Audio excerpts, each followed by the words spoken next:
네, 국내 대형 로펌의 지난해 매출 실적이 일부 공개됐는데 코로나 사태 속에서도 예상보다 선전했다는 평가입니다. 왕성민 기자와 얘기 나눠보겠습니다. 왕 기자, 국내 대형 로펌 지난해 매출 실적이 일부 공개됐다고요? 네, 그렇습니다. 통상 김앤장 법률사무소와 네. 법무법인 태평양, 광장, 율촌, 세종, 화우 이렇게 6개 법무법인이 국내 6대 로펌으로 꼽히는데 네. 이들 6개 법무법인의 지난해 매출은 2조 5천억 원에 육박하는 것으로 나타났습니다. 네. 현재까지 알려진 바에 따르면 특허와 해외법인 매출을 제외한 국세청 부가세 신고액을 기준으로 네. 태평양이 3,315억 원, 네. 광장이 3,203억 원, 네. 율촌이 2,450억 원, 네. 세종이 2,265억 원, 화우가 1,940억 원 규모입니다. 네. 부가세 신고액을 기준으로 한 5대 법무법인의 총 매출액 규모는 1조 3,173억 원으로 네. 2019년 1조 2,340억 원과 비교하면 6.8% 증가한 수치입니다. 네. 뭐 억소리가 나는데 업계 1위 김앤장은 어떤가요? 네, 국내 최대 로펌 김앤장 법률사무소의 네. 경우 업계에서는 1조 1천억 원 규모의 매출을 이룬 것으로 추정하고 있습니다. 네. 지난해에 이어 매출 1조 원대를 수성하며 2위 태평양 매출과 비교해서도 네. 거의 3배의 매출을 달성해 압도적 1위를 지켰습니다. 네. 이게 애초 코로나 때문에 대형 로펌 매출액도 상당 부분 꺾일 것이다. 이런 관측들이 많지 않았나요? 그렇습니다. 전 세계를 강타한 네. 코로나19 사태로 네. 경기가 크게 위축되면서 네. 대형 로펌 매출도 하락세를 면하지 못할 것이라는 관측이 지배적이었는데 네. 막상 뚜껑을 열어보니 6대 로펌 매출은 오히려 늘었습니다. 네. 특히 화우의 성장세가 눈에 띄는데 네. 특허와 해외법인 매출을 포함한 총 매출은 네. 2,100억 원으로 네. 처음으로 2천억 클럽에 올라섰습니다. 네. 2019년 대비 20% 이상 크게 오른 수치입니다. 전반적으로 대형 로펌들이 코로나 사태 속에서도 적극적으로 인재를 영입하고 네. 각자 전문 분야에 주력한 결과 좋은 실적을 거둘 수 있었다는 평가가 나옵니다. 네. 뭐 그렇다 하더라도 애초 예측하고 비교하면 상당히 선전을 한 건데 업계에서는 뭐 어떻게 보고 있나요? 네, 애초 업계에서는 네. 업황이 좋지 않은 상황에서 네. 기업 자문 수요가 줄 것이고 네. 이는 대형 로펌 매출에도 자연스레 악영향을 미칠 것이라는 예측이 많았습니다. 네. 하지만 6대 로펌의 이른바 타깃 클라이언트인 네. 대기업들이 경기 위축 상황에서 오히려 법적 리스크 등에 대비하기 위해 자문 수요를 유지, 강화하는 곳이 많았다는 후문입니다. 네.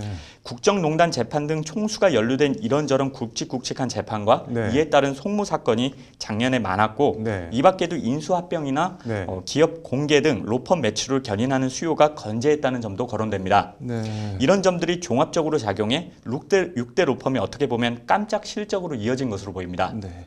이게 중소 로펌이나 개업 변호사들은 어떤가요? 빈익빈 부익부 현상이 심화되고 있다. 이렇게 보면 될 것 같습니다. 네. 법조 시장 전체로 보면 불황을 겪고 있음에도 네. 대형 로펌들이 좋은 성적표를 받아들면서 네. 대비가 더욱 두드러지는 모양새입니다. 네. 아무래도 대형 로펌과 중소 로펌, 개혁 변호사들은 고객층이 다르기 때문에 벌어지는 현상인데요. 네. 대기업의 경우 경제 상황이 나쁘면 나쁜 대로, 네. 좋으면 좋은 대로 일정한 법률 수요가 유지되거나 또는 더 늘어나기도 합니다. 네. 실제로 IMF 구제금융을 받아 외환위기를 겪었던 시기에 네. 국내 로펌들이 몸짓을 키우는 대형화를 이뤄내기도 했고요. 네.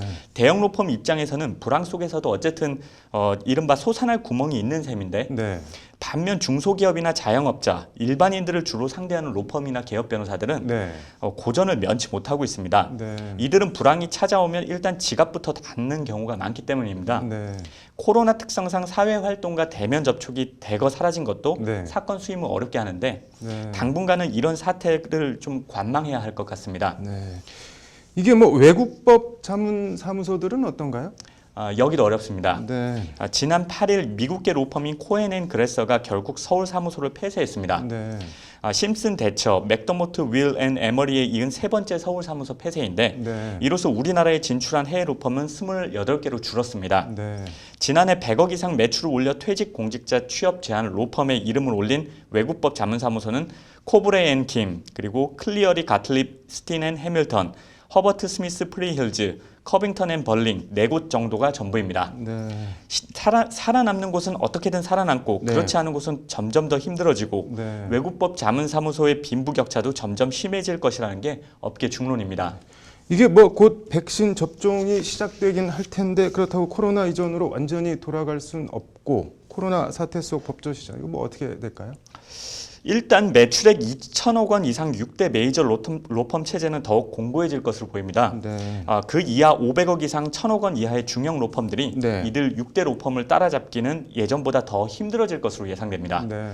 대규모 인재 영입이나 합병 같은 합종 연행도 빈발할 네. 것으로 관측이 되는데요. 네. 송무의 강점을 보이는 로펌이 자문 수요가 탄탄한 로펌과 합치는 등 서로 시너지를 낼 수 있는 로펌끼리 손을 잡게 될 것이라는 전망이 많습니다. 네. KL 파트너스나 피터 앤킨 같이 특정 분야에 집중하는 전문 로펌의 성장도 예측이 됩니다. 네. 일종의 틈새 시장을 잡는 건데요. 네. 예를 들자면 국제중재와 같은 진입 장벽이 높은 영역을 특성화에 살아남는다는 것인데 네. 적극적으로 새로운 틈새 시장을 발굴하는 것도 법률 시장에서 하나의 경향으로 자리 잡을 것 같습니다. 네. 이게 뭐 어디 하나 쉬운 데가 없는 것 같은데 하루빨리 코로나 사태가 좀 종식이 됐으면 좋겠네요. 오늘 잘 들었습니다.